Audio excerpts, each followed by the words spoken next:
Assalamu alaikum. Welcome to lecture recording series of Political Science 1 LLB Part 1. Today we will discuss Austen's theory of sovereignty. Sovereignty पर जो सबसे पहले theory पेश की गई थी वो जॉन ऑस्टिन ने की थी. जॉन ऑस्टिन कौन है? जॉन ऑस्टिन एक जो है वो इम्पोर्टेंट जो है प्रोमिनेंट इंग्लिश जूरिस्ट है. Jurist means the one who has command on law, जिसको लॉ पर कमांड हो, अबूर हासिल हो. ऑस्टिन जो है जॉन ऑस्टिन जो है ये पहले इंग्लिश जो है वो पॉलिटिकल थिंकर हैं, जूरिस्ट हैं, जिन्होंने सॉवरेनिटी पर जो है एक थ्योरी प्रेजेंट की. और इनकी थ्योरी के जो है उनको जो है उसके थ्री नेम्स हैं. और इसको ऑस्टिन थ्योरी भी कहा जाता है, उनके नेम पर मोनेस्टिक थ्योरी भी कहा जाता है और लीगल थ्योरी भी कहा जाता है. Now discuss what is the ideas of John Austin regarding the sovereignty. His theory is referred to as monastic theory of sovereignty because he regarded state as the only supreme authority. Mono means one. इनके theory को monastic theory इसलिए कहा जाता है क्योंकि ये जो है वो state को कहते हैं कि state के पास ही जो है वो सिर्फ supreme authority है. जो state है वो ही जो है all in all है.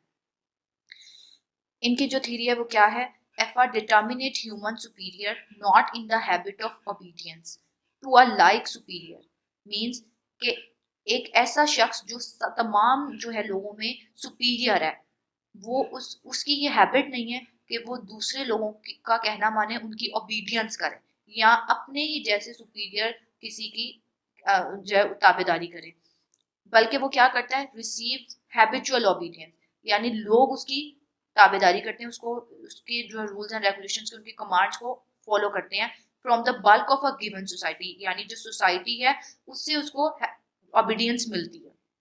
दैट डिटर्मिनेट ह्यूमन सुपीरियर, वो जो ह्यूमन सुपीरियर है, जो किंग है, जो रूलर है, वो क्या होगा? वो सॉवरन होगा क्योंकि अथॉरिटी उसके पास है. लोग उसको जो है वो उसका कहना मान रहे हैं, उसको जो है उसके लॉज को, उसके रूल्स एंड रेगुलेशंस को, उसके कहने को मान रहे हैं.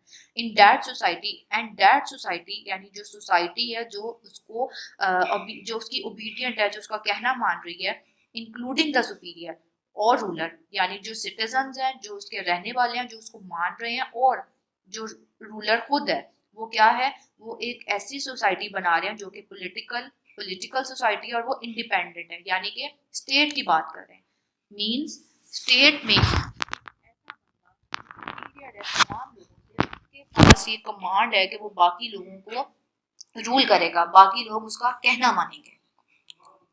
Major points of the theory. अब इस थ्योरी के मेजर पॉइंट्स क्या है, मेजर स्टाइपुलेशंस क्या है, आइडिया क्या है? The determinate human has no rival of equal status, यानी जो ह्यूमन है, जो रूलर है, उसका जो है कोई भी कॉम्पिटिटर नहीं है, कोई भी उसका मुकाबला नहीं कर सकता है स्टेट में. No does he obey the order of anyone, और ना ही वो किसी का कहना मानेगा.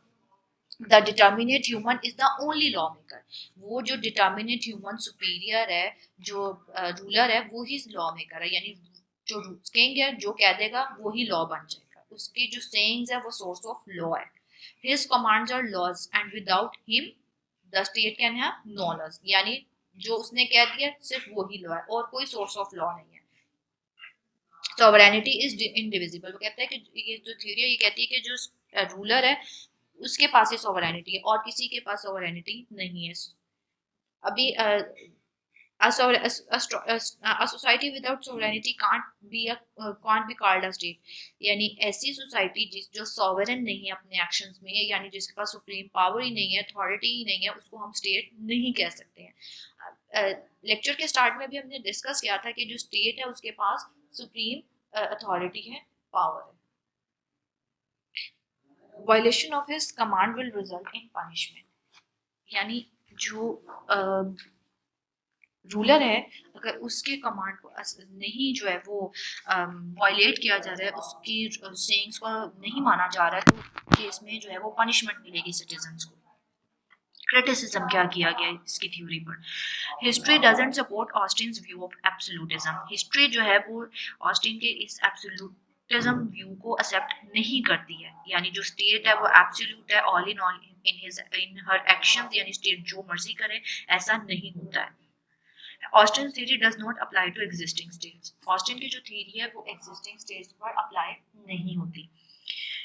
It is opposed to the idea of popular sovereignty.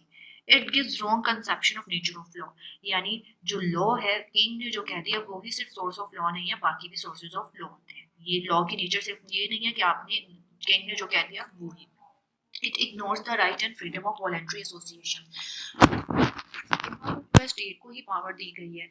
जब स्टेट को आपने इतना ओवर पावर कर दिया तो फिर जो एसोसिएशंस है, इसके अंदर जो एसोसिएशंस बनी है उनको तो कोई भी राइट, कोई भी पावर नहीं दी गई, वो पावरलेस हो गई. जबकि ऐसा नहीं होता. दुनिया में कितनी अब ऐसी एसोसिएशंस हैं जो अपनी खुद से डिसीजन मेकिंग करती हैं, लोगों को रूल कर रहे हैं, गवर्न कर रही हैं, उनके वेलफेयर के लिए काम कर रही हैं. स्टेट के अलावा बाकी भी करती हैं. Independence is not a characteristic of the modern states. यानी जो है आप आज एक जो आज रियासत है, जो स्टेट है, वो इंडिपेंडेंट नहीं है अपने एक्शंस में. यानी स्टेट जो मर्जी करे, स्टेट को पावर है, अथॉरिटी है उसके पास, वो जो मर्जी करे. ऐसा नहीं है. कुछ ऑब्लिगेशन भी होती है. हम इंटरनेशनल कम्युनिटी का हिस्सा हैं तो हमें उस कम्युनिटी का हिस्सा है तो हम पर कुछ ऑब्लिगेशन भी है, कुछ प्राइज भी हैं कि जो है हमने अपने एक्शंस जो है वो जस्टिफाई भी करने हैं. ऑस्टिन की जो थ्योरी के रिस्पॉन्स में जो थ्योरी है वो है प्लूरलिस्टिक थ्योरी ऑफ सॉवरेनिटी. यानी मॉनेस्टिक के रिस्पॉन्स में प्लूरलिस्टिक मींस अब जो है सॉवरेनिटी वो डिवाइडेड है. बेसिक प्रिंसिपल्स क्या है प्लूरलिज्म की? The sovereignty of a state is not absolute, indivisible and exclusive power. यानी जो सॉवरेनिटी है स्टेट की वो एब्सोल्यूट नहीं है, वो इंडिविजिबल नहीं है, वो डिवाइडेबल है और एक्सक्लूसिव भी नहीं है. यानी स्टेट में जो स्टेट के इदारे हैं उनके पास भी अथॉरिटी है, पावर है. Sovereignty is not the source of law. यानी जो किंग ने कह दिया सोर्स ऑफ लॉ वो नहीं है. Society is federal and pluralistic. Associations are autonomous and sovereign. यानी जितनी भी एसोसिएशंस हैं like doctors association, pharmaceutical and trade unions हैं, जर्नलिस्ट यूनियंस होती हैं, एसोसिएशंस होती हैं, ये भी उनका भी सोसाइटी स्टेट में जो है अहम किरदार अदा करती हैं. ये भी ऑटोनमस इन एक्शंस होती हैं, ये अपने फैसले खुद से कर सकती हैं, सॉवरेन होती हैं अपने एक्शंस में. स्टेट्स एब्सोल्यूटिज्म जो है वो उसको रिजेक्ट किया गया. यानी जो स्टेट के एक्शंस है वो ऑल इन ऑल नहीं है, स्टेट ही सिर्फ एब्सोल्यूट नहीं है. States absolutism is internationally dangerous है. यानी वही बात कि स्टेट जो मर्जी करे, कुछ भी कर ले, तो ये जो है इससे अगर वो कोई गलत काम करे इससे बाकी ममालिक को भी नुकसान हो सकता है.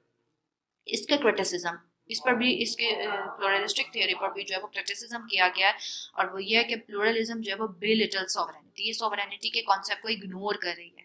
यानी अब आप स्टेट की कोई हैसियत नहीं है. स्टेट जो है, देखिए सिटीजन्स जो हैं वो उनको फॉलो करना होता है स्टेट के अहकामात को, ना कि स्टेट को फॉलो करना होता है सिटीजन्स के अहकामात को.